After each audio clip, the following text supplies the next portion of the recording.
Je suis resté assise là, incapable de bouger alors que toute la réception de mariage éclatait de rire. La mariée de mon frère venait de me traiter de mère célibataire triste et ma propre mère a ajouté, elle est comme un article en liquidation avec une étiquette déchirée. Le sang m'est monté au visage, mes oreilles bourdonnaient, mes mains tremblaient. Puis mon fils de 9 ans s'est levé et a marché vers la scène. Ils ne l'ont pas vu venir.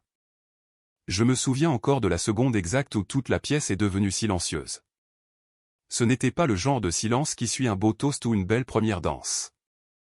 Non, c'était le genre qui vous frappe au visage et vous met au défi de pleurer devant tout le monde. Au mariage de mon frère Jacques, j'ai commencé à parler, ma voix calme, mais mon cœur encore lourd. Sa femme s'est levée et m'a appelé une mère célibataire triste, et tout le monde dans la pièce a gloussé. Mais ce n'était pas le pire. Le pire a été quand ma propre mère, ma mère Karen, s'est penchée vers son verre de vin et a dit, assez fort pour que le microphone capte, elle est comme un article en liquidation avec une étiquette déchirée.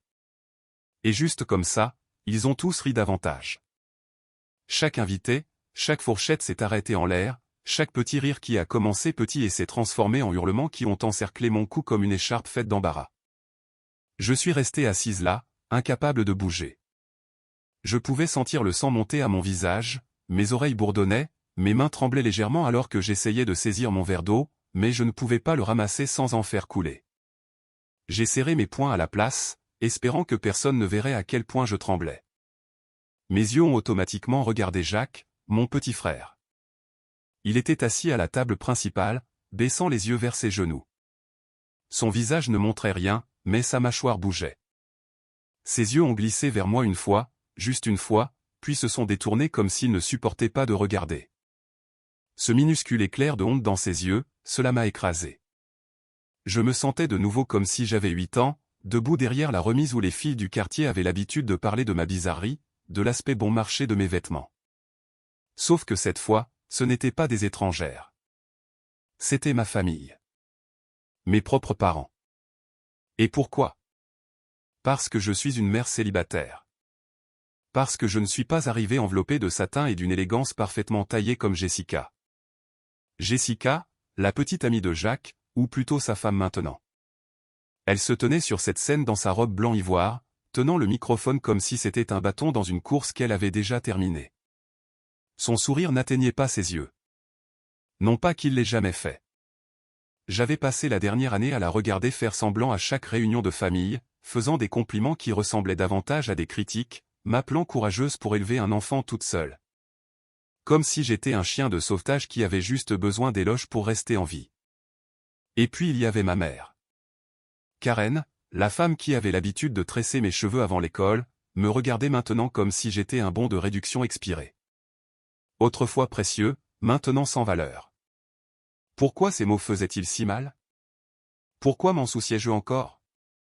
Étais-je vraiment si pitoyable? Être une mère célibataire était-il tout ce que je serais jamais pour eux? Je suis resté complètement immobile, le dos droit, les coins de ma bouche forcés en un sourire poli qu'il était douloureux de garder. Mon fils Luc était assis à côté de moi, tenant une serviette à 2 mains. Ses grands yeux bruns examinaient mon visage, et j'ai forcé un sourire pour qu'il ne remarque pas les larmes qui se formaient dans les miens. Il a murmuré, « Maman, pourquoi rit-il de toi ?» Cette question a brisé quelque chose en moi. J'ai ouvert la bouche pour répondre, mais aucun mot n'est sorti. Que pouvais-je lui dire? Que parfois les personnes qui sont censées se soucier le plus de vous sont les premières à vous blesser. Je voulais partir. Juste me lever, prendre la main de Luc et ne jamais revenir. Mais avant même que je puisse repousser ma chaise, Luc a fait quelque chose que je n'oublierai jamais. Il s'est levé, juste comme ça. Aucune hésitation, juste une confiance tranquille qui ne correspondait pas à ses 9 ans. Et puis il a commencé à marcher vers la scène. J'aurais dû savoir que ce mariage n'allait pas être facile pour moi. Même avant l'insulte de Jessica, avant le petit commentaire méchant de ma mère, avant les rires, j'avais déjà passé toute la journée à agir comme si j'avais ma place là-bas, à agir comme si j'étais quelqu'un dont il pouvait être fier. Cela a commencé ce matin-là, debout devant mon miroir, essayant de zipper une robe que j'avais achetée en solde pour quelques euros. Elle était un peu trop serrée, un peu trop chic, mais j'avais besoin de quelque chose qui ne criait pas à la mère célibataire qui fait trop d'efforts. J'ai tiré sur le tissu, je me suis tourné d'un côté à l'autre, et je me suis dit que ça avait l'air bien. Luc est entré pendant que je vérifiais mon maquillage. Tu ressembles à une star de cinéma, a-t-il dit, les yeux grands ouverts. J'ai souri, même si je ne le croyais pas. Merci, chérie, ai-je dit, lissant doucement ses cheveux. Tu es mon pom-pom boy préféré. Je me souviens du trajet jusqu'au lieu de réception, Luc fredonnant sur le siège arrière, demandant si l'oncle Jacques était nerveux. J'ai ri et j'ai dit, probablement, les mariages sont effrayants. Je n'ai pas dit ce que je pensais vraiment. La famille est plus effrayante. Jacques et moi étions proches autrefois. Il a 5 ans de moins que moi, et je l'ai pratiquement aidé à l'élever quand notre père est parti. J'avais l'habitude de l'aider avec ses devoirs, de le couvrir quand il sortait en douce, et de lui tenir la main pendant les orages. Pendant des années, on avait l'impression que c'était juste nous deux contre le monde. Mais cela a changé quand il a rencontré Jessica. Elle était raffinée, posée, le genre de femme qui entre dans une pièce et vous donne l'impression que vous devez vous excuser d'exister. J'ai essayé d'être gentil quand il nous a présentés. Je l'ai vraiment fait. Mais elle a rendu évident dès le début que je n'étais pas son genre de personne. Elle m'a dit un jour lors d'un dîner de famille, « C'est tellement inspirant que vous fassiez tout cela toute seule. » Avec ce ton que les gens utilisent quand ils veulent que vous sachiez qu'ils vous sont supérieurs tout en faisant semblant du contraire. Ma mère l'a adoré immédiatement. Je pouvais le voir dans la façon dont elle se penchait en avant quand Jessica parlait, comment elle riait à chaque histoire, même les plus ennuyeuses. Karen ne m'avait jamais regardé de cette façon. Avec moi, elle était toujours rigide, critique, comme si j'étais un rappel de toutes les choses qu'elle ne voulait pas voir en elle-même. Je pensais que j'étais juste sensible. Ce mariage a prouvé le contraire. Le lieu était magnifique.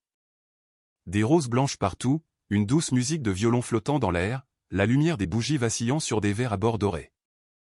Tout le monde était habillé comme s'il sortait d'un magazine. Et puis il y avait moi, essayant de ne pas froisser ma robe à chaque fois que je m'asseyais, ajustant la seule paire de talons que je possédais, priant pour que Luc ne renverse rien sur sa petite chemise et sa cravate. Il avait l'air si fier, cependant. « Est-ce que j'ai l'air d'un grand ?» a-t-il demandé, ajustant son col.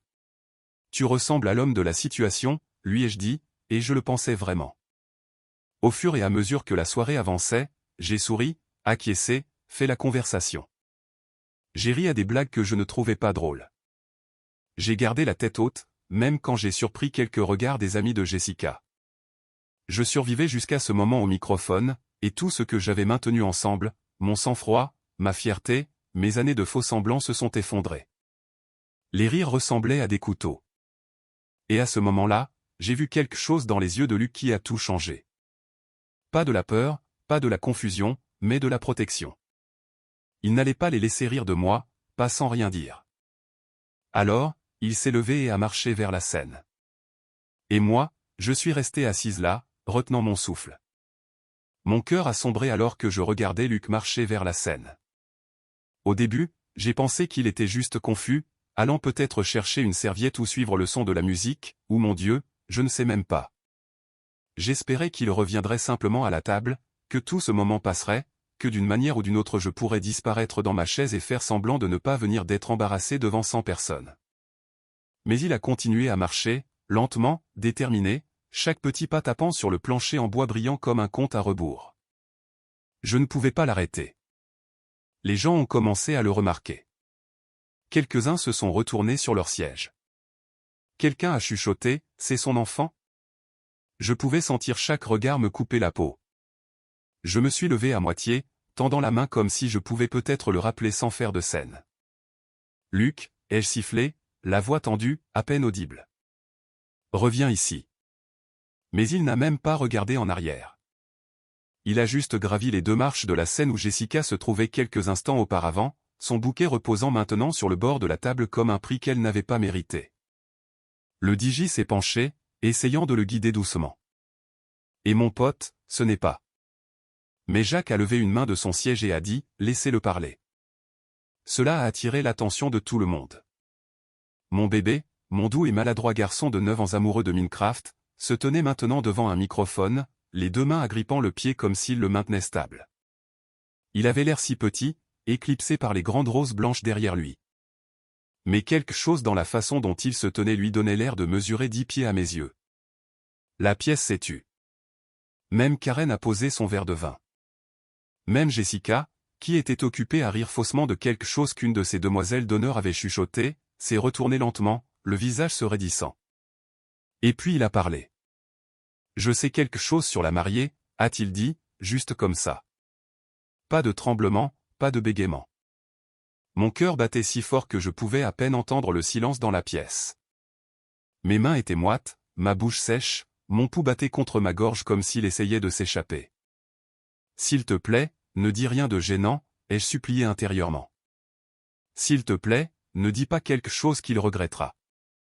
S'il te plaît, n'empire pas les choses. Mais quelque chose dans sa voix, calme, claire, honnête, a figé toute la pièce. Le sourire de Jessica a tressailli. Elle s'est penchée en avant, les sourcils haussés. « De quoi parles-tu, mon chéri » a-t-elle demandé doucement, mais il y avait une tension dans sa voix maintenant, une fissure dans la perfection. Luc l'a ignoré. Il m'a regardé juste une seconde.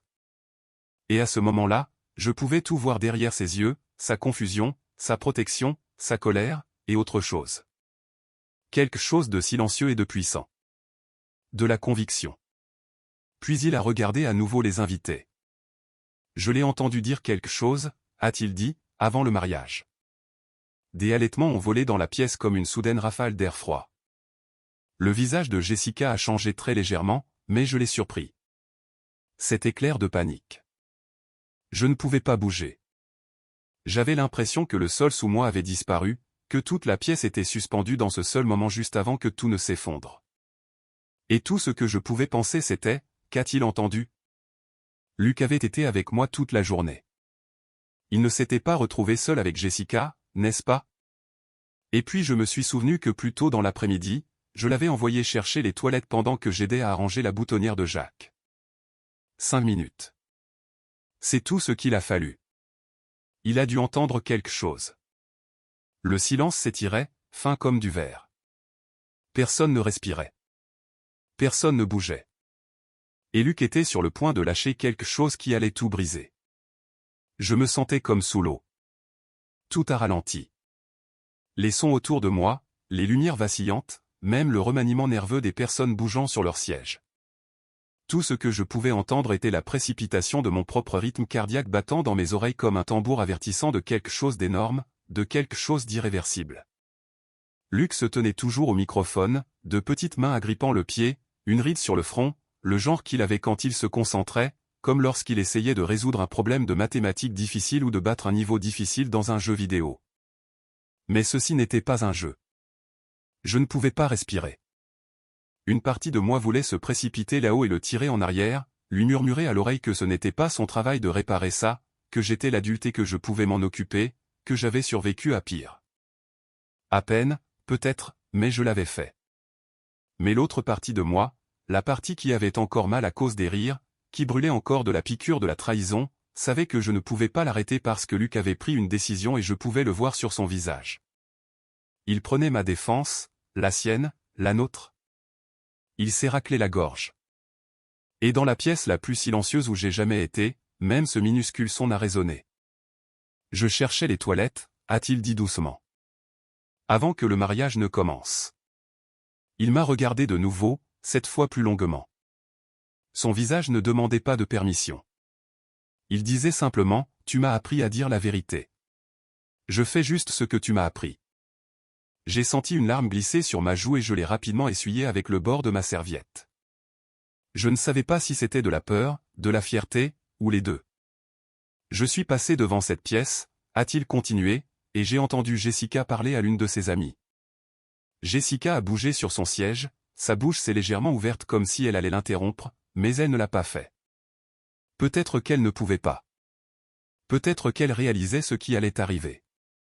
La voix de Luc n'a pas tremblé. Elle a dit qu'elle ne voulait pas vraiment épouser l'oncle Jacques. Des halètements audibles maintenant. Quelqu'un a fait tomber une fourchette. Quelques invités se sont redressés comme s'ils venaient d'être réveillés par une gifle. Elle a dit, a continué Luc, qu'elle avait besoin de quelqu'un de stable qui lui donnerait une maison et ne la remettrait pas en question quand elle sortirait tard, et que Jacques serait trop gentil pour jamais dire non. Les mots étaient suspendus dans l'air comme la fumée d'un feu dont personne ne savait qu'il avait commencé. Jessica était figée, les yeux fixés sur Luc, la bouche bougeant à peine. « Ce n'est pas vrai » a-t-elle marmonné, mais personne ne semblait l'entendre ou s'en soucier. Et Luc s'est arrêté, et mon estomac s'est retourné. Je pouvais le sentir venir. Je ne savais pas ce que c'était, mais je pouvais le sentir. Et elle a dit, a-t-il poursuivi, qu'une fois mariée, elle s'assurerait que les gens comme ma maman ne se montrent plus jamais. C'était ça. Un silence total est tombé sur la pièce. Pas stupéfait, pas curieux. Un lourd silence comme le chagrin ou la honte ou la vérité. Luc a regardé directement Jessica, puis Jacques, et enfin les invités. Elle a dit que ma maman était embarrassante, a-t-il ajouté. Mais elle ne l'est pas. Elle est gentille. Elle est courageuse. Elle travaille si dur et elle ne parle jamais en mal de personne. Sa voix s'est brisée légèrement à la fin et j'ai senti ma poitrine s'effondrer sous l'émotion. Je me fichais de ce qui se passerait ensuite. Je me fichais de savoir qui le croyait ou qui essayait de dissimuler cela parce que juste là sur cette scène de mariage, mon fils a fait quelque chose que la plupart des adultes n'oseraient pas. Il a dit la vérité. Et sans s'en rendre compte, il a bouleversé toute la soirée. La pièce ne s'est pas seulement tue. Elle s'est figée. Personne ne bougeait. Personne ne respirait. C'était comme si le temps lui-même retenait son souffle après que les mots de Luc soient tombés comme une grenade au milieu de cette salle de mariage parfaite et polie. Le sourire de Jessica avait disparu depuis longtemps. Son visage était pâle maintenant, les lèvres entr'ouvertes d'incrédulité. Elle a regardé autour de la pièce, cherchant peut-être quelqu'un pour la défendre. Peut-être un trou pour s'y cacher. Elle n'a trouvé ni l'un ni l'autre. Jacques s'est levé lentement, pas rapidement, pas dramatiquement, juste comme un homme essayant de se stabiliser dans une tempête qu'il n'avait pas vue venir. « Luc » a-t-il dit, la voix tendue. « Peux-tu venir ici, mon grand ?» Luc a hoché la tête, calme comme toujours, et a marché vers lui. Jacques s'est penché, a dit quelque chose que je n'ai pas pu entendre, puis a enroulé ses bras autour de lui. Un long câlin serré. Et c'est là que ça m'a frappé. Jacques n'était pas en colère. Il était brisé. Il s'est redressé, les yeux cherchant dans la foule comme s'il ne savait pas où il était. Puis finalement, il s'est tourné vers Jessica. « Tu as dit ça ?» a-t-il demandé, la voix se brisant en plein milieu. Jessica a cligné des yeux rapidement, a essayé de récupérer, de sourire, mais cela ressemblait davantage à une grimace. « Jacques, allez » a-t-elle dit. « C'est un enfant. Vas-tu prendre la parole d'un enfant au-dessus de celle de ta fiancée ?» Il n'a pas répondu. Elle a continué. « C'est ridicule. Je plaisantais juste avec mes amis. Tu sais comment les filles parlent avant les mariages. Nous évacuons. Nous disons des choses stupides. Il a probablement mal compris. Il a 9 ans. » Sa voix s'élevait à chaque phrase, mais les invités n'y croyaient pas. Je pouvais sentir le changement dans l'air. Les gens qui avaient ri avec elle il y a tout juste une demi-heure chuchotaient maintenant derrière des mains levées, échangeaient des regards, secouaient la tête. Et puis, du fond de la pièce, une voix a dit quelque chose que je n'oublierai jamais. Je l'ai entendu, moi aussi. Les têtes se sont tournées. C'était Michel, l'une des anciennes amies de Jacques, quelqu'un qui s'était éloigné quand Jessica était entrée dans le décor. Michel s'est levé, les mains serrées le long du corps. Je suis allé dans la suite nuptiale pour apporter ses chaussures à Jessica. Elle ne m'a pas vu, mais elle a dit exactement ce que Luc vient de dire, mot pour mot. L'air s'est fissuré. Le visage de Jessica s'est tordu, coincé entre la rage et la panique. « Oh mon Dieu, allez-vous tous sérieusement me faire ça le soir de mon mariage ?» Mais elle était la seule à parler maintenant. Jacques avait l'air dévasté, comme si quelqu'un lui avait arraché le sol de sous les pieds, et il tombait encore, essayant toujours de trouver son équilibre. « Je te l'ai demandé tellement de fois » a-t-il chuchoté à Jessica. « J'ai demandé si tu m'aimais, si tu étais sûre, et tu as continué à dire oui. » L'expression de Jessica s'est adoucie. Elle a essayé d'atteindre sa main, mais il a reculé. « Jacques » a-t-elle commencé, mais il a secoué la tête. « Je ne sais plus ce qui est vrai » a-t-il dit. « Mais je sais que mon neveu n'a pas inventé ça, et je sais que ma sœur n'a jamais mérité la façon dont nous l'avons traitée. » Ces mots m'ont transpercé comme la foudre, tranchant, inattendu et aveuglant. Pour la première fois de toute la soirée, quelqu'un m'a vraiment vu. Jessica n'a pas crié ni pleuré. Elle est juste restée là pendant un moment, puis s'est retournée et est sortie de la pièce, ses talons cliquant de plus en plus vite sur le carrelage jusqu'à ce que le son disparaisse complètement. Le silence à nouveau. Puis quelqu'un a applaudi. Juste une personne, puis une autre, et ensuite toute la pièce applaudissait. Pas fort, pas de manière sauvage, mais constant, réel. Pas pour Jessica, pas pour Jacques, mais pour Luc, pour avoir dit la vérité quand personne d'autre ne le ferait. Et je suis restée assise là, la main sur la bouche, pleurant dans ma serviette. Parce que d'une manière ou d'une autre, dans le moment le plus public et le plus humiliant de ma vie, mon fils m'a rendu ma voix. Je ne me souviens pas de grand-chose de ce qui s'est passé après cela. Les applaudissements se sont estompés dans un flou. Les gens ont commencé à se lever, à murmurer, à dériver vers le bar ou leur table, comme s'ils ne savaient pas trop quoi faire ensuite. La soirée de conte de fées s'était brisée, et à sa place, quelque chose de brut et de douloureusement réel persistait dans l'air. Jacques a fini par s'approcher, je me suis levé, essayant de me ressaisir, essuyant des larmes qui refusaient de s'arrêter, et je me suis préparé à ce qui allait suivre. Mais il n'a rien dit au début. Il m'a juste attiré dans une étreinte. Une vraie. Serrée, longue, le genre que l'on donne à quelqu'un après l'avoir enfin vu clairement. « Je suis désolé », a-t-il chuchoté dans mon épaule.